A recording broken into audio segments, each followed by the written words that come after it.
Just look at this box, would you? I mean, it's all luscious purple and spaceship is like leaping off the screen. I mean, it's gotta be a great TV, right?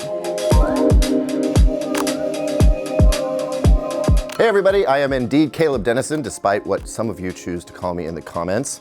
Anyway, what's in the box really matters, and in this case, that would be the Vizio P Series Quantum. Not to be confused with the P Series Quantum X, which we already reviewed. It happens to cost about $300 more per size, 65 or 75 inch, than this bad boy. So it's less expensive, but what does that really mean? Well, we're gonna start finding out today. Let's unbox this sucker and set it up.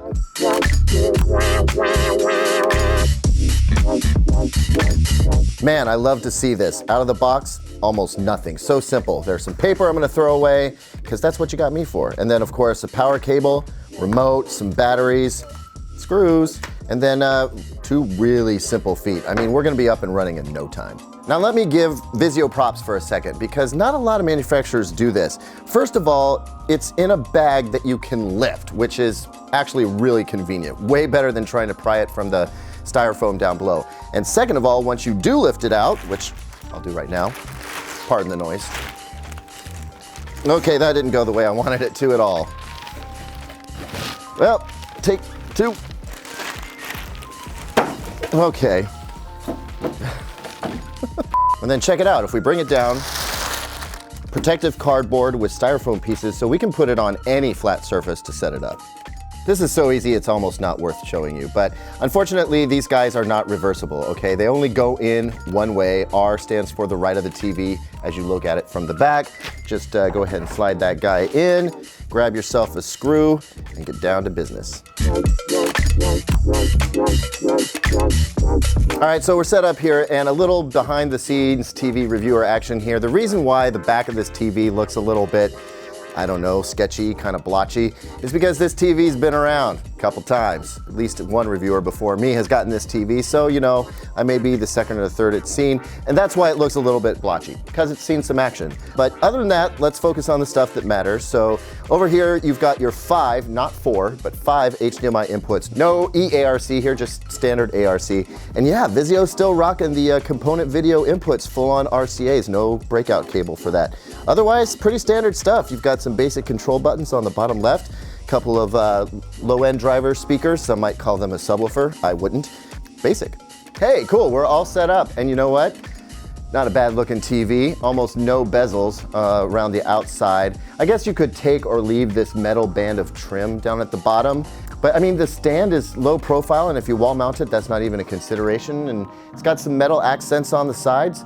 Overall, I'd say it looks the part of a $1,000 TV, especially at 65 inches where it's so big. Kind of hard not to notice, right? So press the power button, and physically this thing was a piece of cake to set up. Oh, look, it's updating itself. When we plugged this in, it turned itself on. We had an Ethernet connection already in there, so it must have just decided to carry on and update itself in the background, which is kind of cool, but we'll have to wait this out and check back in. All right, so the update process took a second, but you know what? It's worth it, because with that update comes Vizio's best SmartCast system yet, including Apple AirPlay 2 functionality, which is a big add for the TV, and of course it supports Amazon's You-Know-Who and the Google Assistant. You're a few clicks away from getting going here. I don't know how many times I need to tell it that English USA, we've already connected with Ethernet. It downloaded the update, so I'm not sure why it's asking me that. Now it's checking to see if it's up. I just updated. Okay, maybe it did the firmware before, and now it's updating apps. I'm not really sure, but look, I guess the news here is that you're gonna have to sit through a few updates. All right, well that wasn't so terrible. We definitely had to fast forward though for time. Into naming my TVs Den TV these days, but you can pick whatever you want to. We're gonna skip local channels because I don't have an antenna set up right now, but that's what you would do if you did. Look, okay, here's an important part. You might want to look through the terms of service and the privacy policy for both Vizio and Google, because it will be gathering information about you and you want to know about that. I'm going to hit accept all because my life's an open book, right? So, but you want to be careful about your privacy. There's more viewing data here that you'll want to either decline or accept based on your comfortability.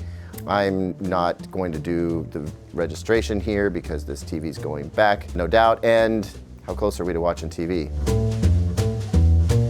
more terms and conditions. Okay, a little bit of a tutorial.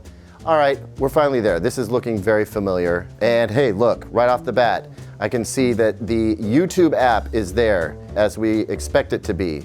That was something that was missing when the P Series Quantum X first came out. Obviously, it got taken care of with the update, so that's a good start. A little bit of lag still with SmartCast. As I click through the remote, it's sluggish. It's not as snappy as some of the other TVs that I test. And now we want to adjust the settings of the TV. And again, look, I'm looking for a settings icon. I don't see one.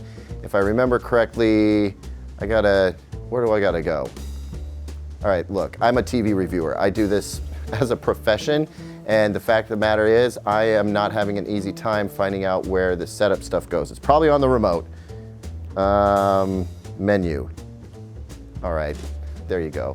I'm still used to seeing this stuff on the screen though, you know, to be fair. I think that's how you should do it. So, picture settings, we definitely don't want to be on Vivid, not game or computer right now. Let's go with calibrated. There's also calibrated dark. For the purposes of this video, we're gonna stick with calibrated. It's a little bit brighter, but in a dimmer room like ours, I would normally pick dark, and you can see the backlight differences there is between 30 and 60. So it's juiced up a little bit more, but certainly not as much as it could be. And that backlight intensity is not affecting the brightness or contrast controls, which is good, that's smart. Let's go into more picture. Color temperature is normal right now. I would normally want to go with, well, I guess normal is where we're gonna stick. There was an option for cool and computer there. Active full arrays at medium right now. We'll start there and cover whether we change that in the full review.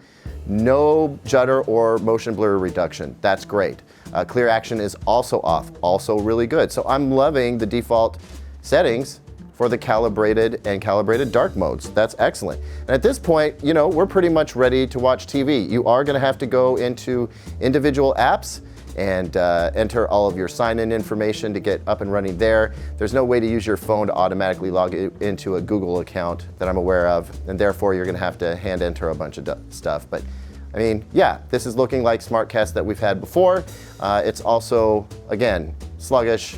It doesn't behave as quickly as my thumbs can, and that kind of bugs me. But I'll dig into it a little bit more and see if my mind changes on that. A few things I didn't mention while we were doing the setup there. One, the Vizio remote doesn't have a microphone or voice button. So if you want to use voice control, you can, but you got to use Siri, Amazon Echo device, or Google Assistant through a Google Home speaker in order to do the voice control thing. Also, Vizio likes to make a big deal out of this Watch Free channel, which is basically just Pluto TV, just so you know, which does give you a lot of free TV without necessarily having to connect an antenna. All you need is internet. And then finally, one thing that I definitely didn't mention because I didn't want to get distracted was there were no big red flags when setting up this TV. There were definitely some areas there where I was expecting to see some nasty blooming or some inconsistencies in the panel. None of that so far. So things for the full review are looking pretty good. And that, my friends, you can expect to come up in just a few days. Hey everybody, thank you for watching. What do you think about the Vizio P Series? Where does it sit in the whole TV landscape for you right now? And what would you like to see it compared to? Hit me in the comments down below. As always, like, subscribe, hit that notification bell. Got a couple videos we think you might like over here. And as always, visit digitaltrends.com for the latest tech news and reviews.